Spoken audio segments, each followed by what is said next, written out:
হয়নি শূন্যপদ, ধুঁকছে পশু স্বাস্থ্য কেন্দ্র। স্টেট অ্যানিমাল হেলথ সেন্টার হলেও নেই স্বাস্থ্য চিকিৎসক। অ্যাডিশনাল চার্জে একজন চিকিৎসক থাকলেও নিয়মিত না আসার কারণে অসুবিধায় পড়তে হচ্ছে পশুপালকদের।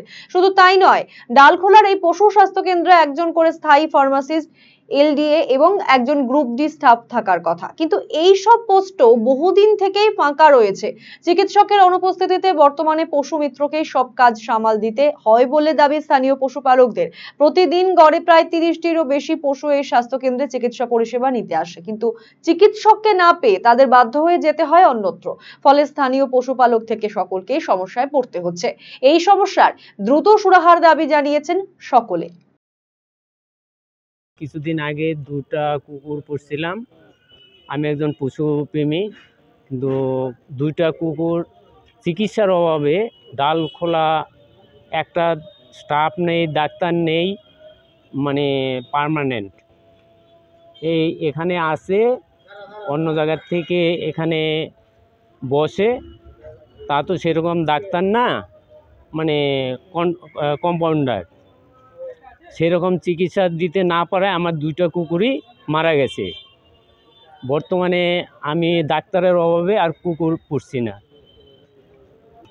সমস্যা, ডাক্তার সপ্তাহে একদিন আসে, এরা বলে যে আমার তো অন্য জায়গায় ডিউটি, আমি এখানে ইনচার্জে আছি, কিন্তু বর্তমানে কোনো ডাক্তারের একটা স্টাফও নেই।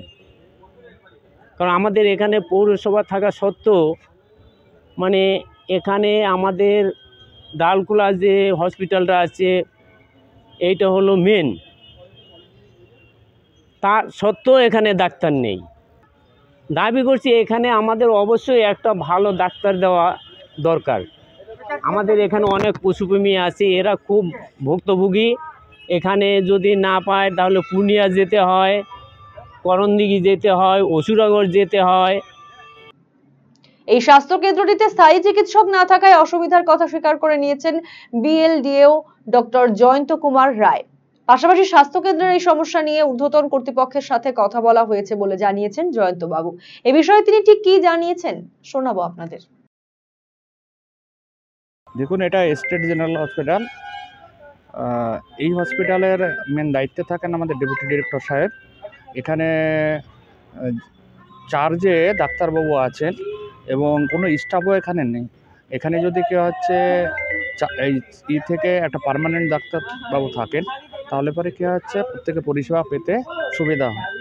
আমি এখানকার যারা আছে তাদেরকে অনুরোধ করব যে ব্যাপারে ডেপুটি ডিরেক্টর সাহেবের সঙ্গে কমিউনিকেশান করতে এবং উপর লেভেলে এ সম্পর্কে জানাতে। তাহলে এখানকার অধিবাসী যারা আছে, যেহেতু আমি ব্লকের চার্জে আছি অর্থাৎ বিএলডিও হিসাবে আছি, সেটাতে পরিষেবাটা দিতে আরও সুবিধা।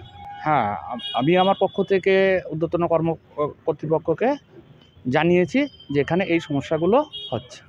डिजिटल इंडिया सेल शुरू हो चुका है। इंस्टेंट डिस्काउंट, सबसे कम दाम, पाए नो कॉस्ट EMI, बेहतरीन आफ्टर सेल सर्विस और बेमिसाल एक्सचेंज वैल्यू। आज ही रिलायंस डिजिटल आइए।